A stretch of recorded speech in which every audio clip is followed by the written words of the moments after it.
Viewer discretion is advised for explicit content.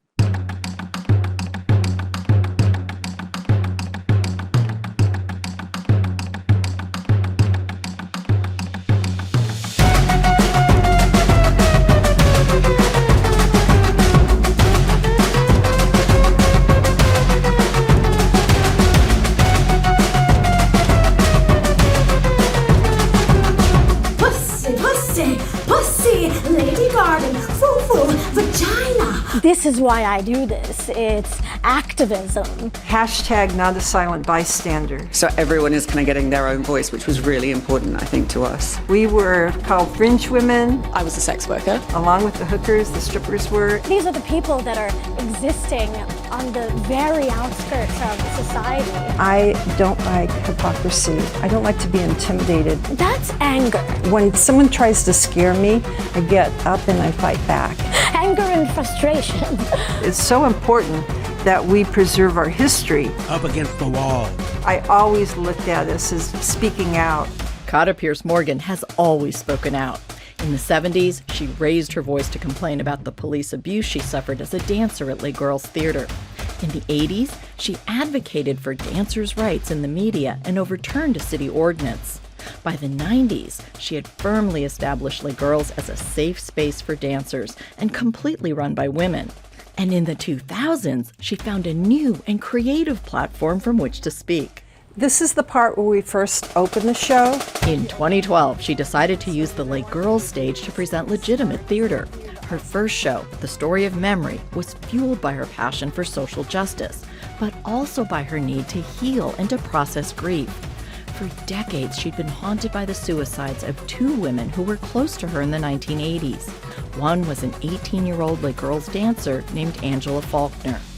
She was a young woman, and I heard that she was being abused by the sergeant.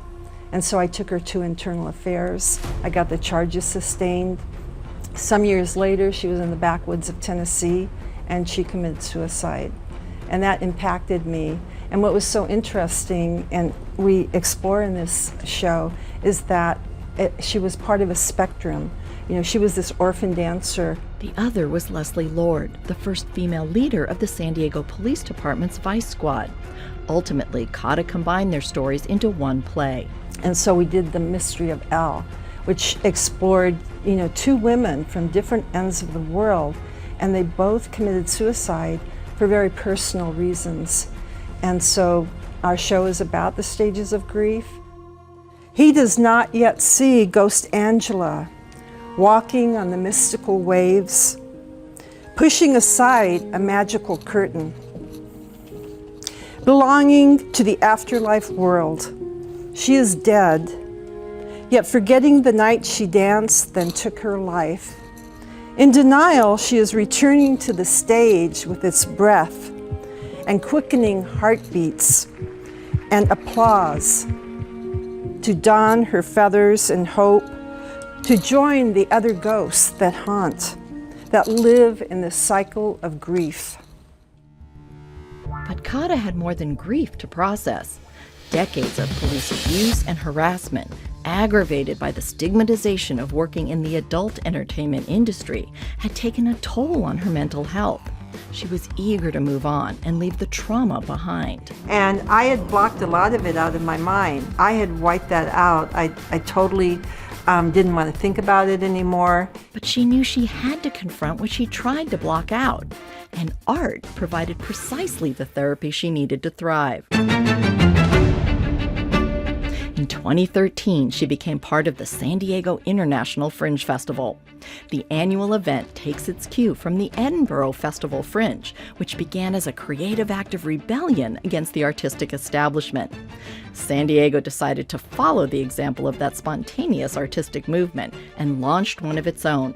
For San Diego Fringe, Kata decided to tackle something else that was haunting her: the trauma of forced sex with a vice officer in the 1970s.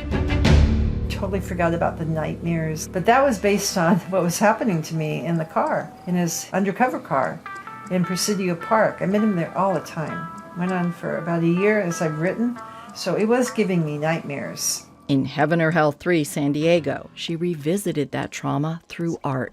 They were predators with badges, snatchers of the rights of the denizens of the night, good deeders by day, under the coma of the shadowed town. They lay as bottom feeders, sucking their forbidden algae in Presidio Park or Bay Ho or back alleys, hemmed into Point Loma and Mission Valley. They were upcoming judges, political grudges and sergeants in vice, acting both mean and nice. They were like lab testers of mice who went crazy when they delivered to their mazes bits of American cheese to please or to electrify with shocks, shackled to the docks holding water or rice.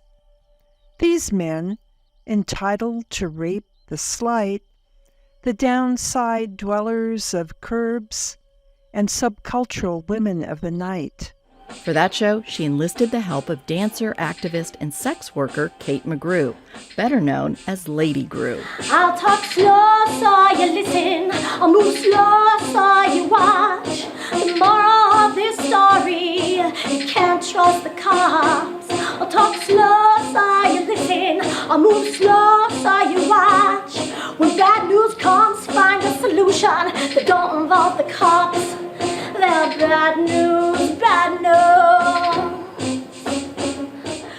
Lady Grew contributed to the artistic evolution of Kata's story by adding her own commentary and turning it into a rap she wrote for the show. Presidio Park, I heard bad news, whoa. I'll tell you how it really was. A couple finger fuzz, 50 years ago, San Diego. You're not arrested, just checks, but best if you comply. The lack of logic is bending your mind. Raids grind you, you're sick of minding your own tune.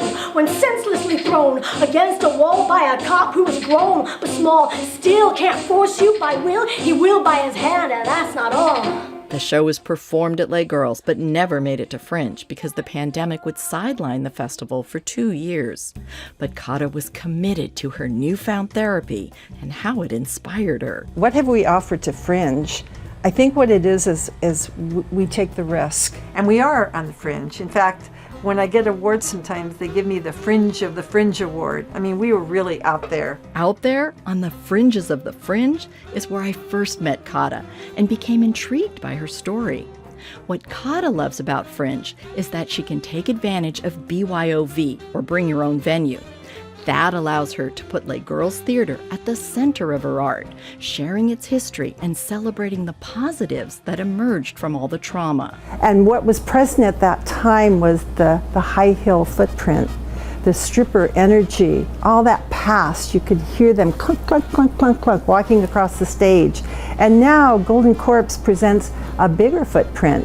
Golden Corpse is the name Kata gave to her theater company. I labeled us hashtag not a silent bystander. I always looked at us as speaking out.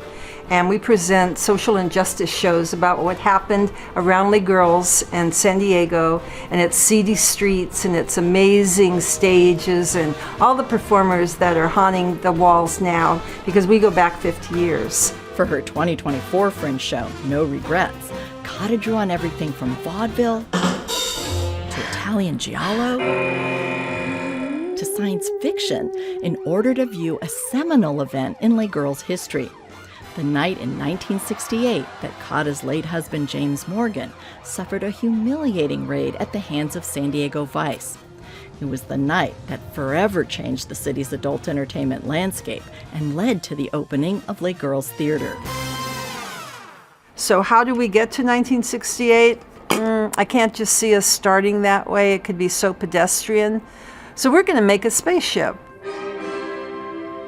And then we also have an alien. She comes spouting out, and in the course of this Act 1, she finds the time capsule. You know, and the time capsule for me is symbolic for what we're doing. I mean, we're telling a story that goes over 5 decades. Hands behind your head, up against the wall. And our show, No Regrets, covers one night, 24 hours within that 50-year period. And what takes place is that in 1968, the corrupt segment of the San Diego PD, they raided the left bank. And so our No Regrets show covers that raid. And it covers the jailing of the strippers and what happened to them in the jail. And so there's a lot of trauma that takes place. And so doing this show, thank God I'm doing it from a theatrical aspect, from an art show aspect, because I was able to channel it into kind of an energy that I could express, how it felt. Something else that's been key to Kata's therapeutic art is the shared passion she and Jim had for meticulous record keeping. For half a century, she stored boxes and boxes of photos, documents, recordings, and videos from their battles in the 70s and 80s.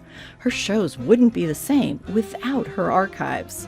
To have to go back and read all these things, and it started opening up this world again for me. I can't say I was sleeping very well, but I also thought this is a healing process, to be able to go back, something that I had been running from for a very long time, and to actually address it as a 76-year-old woman, and to look at it as, someone, they say your inner child or your past, that kind of thing, and you hug them. It's a validation that's taking place. And even getting to tell this story is a validation of a really horrendous time. Kata's shows are deeply personal and fueled by activism. So it was frustrating to her when she first started doing plays at Les Girls Theater and discovered that even in the 21st century, strip clubs and strippers were still stigmatized. I have friends that would not come to see my shows, even though I'm telling them these shows that I do now are about social injustice, but they would not come inside Les Girls. They wouldn't. They had a judgment, about where I worked, what I did, and probably, about my past. And when I took my show from Les Girls to Liberty Station, they all showed up. That's the writing on the wall. They came to see my company, same show, perform at Liberty Station. They wouldn't step inside Les Girls. But Kata's shows are at Les Girls to stay, and now they play to standing room only crowds. Last Fringe, we were packed. We were within our fire limit of how many people you can have here, but just under it. And we started getting recognized in Fringe. We started getting awards, and we also started getting some really legitimate coverage. Her Fringe success has helped dispel some of the stigma of running an adult entertainment business. Call girl. Prostitute! But she remains fully aware of how that stigma once forced her to distance herself from sex workers, because the city fathers used the specter of prostitution to threaten dancers' livelihoods. But now, 50 years later, Kata eagerly stands in solidarity with Lady Grew and other sex workers. I said, I need to find less degrading work. I think I will try prostitution. I'm always singing and rapping and clowning about sex work and female body autonomy and body autonomy in general. Because she wants to entertain her audience as well as make them think. I'm very aware of that. I'm very aware that these are topics that people mightn't be used to thinking about or talking about or only have thought about in a certain way. And so there's a risk that there will be a wall up immediately when you're talking about these things. So I find that if you do it in a sort of storytelling way or with a bit of humor, people can relax a little bit and be more open to what you're saying. So in Hooker P.I., she used rap, zombies, and pole dancing to challenge one-dimensional stereotypes about sex workers. And it's a story of a sex worker whose client dies while they're having sex during their session, and so she has to devise a plan to hide both of them from a pack of zombie radical feminists who roam the streets and eating hookers for strength. I like it because it takes the trope of the abused or the dead hooker and flips it on its head. In 2019, Lady Grew staged a play in honor of Jim and his activist legacy. You know, as activists for sex worker rights and for body autonomy and free expression, I exist in a long lineage of activists doing this work. And Jim fought and battled creatively and bravely to open Les Girls as a first nude club. And Kata continues to do this fight against police corruption and for the fight for sex worker rights and for freedom of expression and body autonomy. And Kate is courageous in that she takes on the fight for the sex workers. Joining Lady Grew as a sex worker turned activist and artist is Rachel Atlas. Both women work in countries where sex work has been decriminalized. Lady Grew in Ireland and Rachel in New Zealand. I mean, the fact that you used to be able to get arrested definitely added an extra spicy layer to the overall experience. But you have to realize that things are different here and now. There's a community. A community and laws on their side, but still a potent sense of stigma. That's why Rachel created Tales from the Stripped for New Zealand Fringe in 2023. Oh, don't get too excited, darling. I'm not death, and this is not the afterlife. This is the dark place. It's about sex workers, because sex work is decriminalised here in New Zealand. All the performers are kind of active sex workers. A lot of them have never acted in a show before. I guess we wanted to kind of normalise sex work by letting people kind of understand a bit about what goes on in people's heads. You know, rather than usually in the media, like a lot of works about sex work are generally about, you know, the clients or, you know, kind of like, do you have any gross stories or stuff like that? Whereas we wanted to make it more about, like, to make people understand how it is to do something that to you is so everyday, but yet to so many people in so much of the world, you know, you are essentially a monster. So kind of having to balance that, you know, that kind of dichotomy is very, very difficult. Kit Marsh is the co-creator of Tales from the Stripped, in which former sex workers are trapped in an otherworldly realm, and in order to pass through, they must make some honest evaluations about their lives and their work. Okay, so this is like a prostitute's purgatory.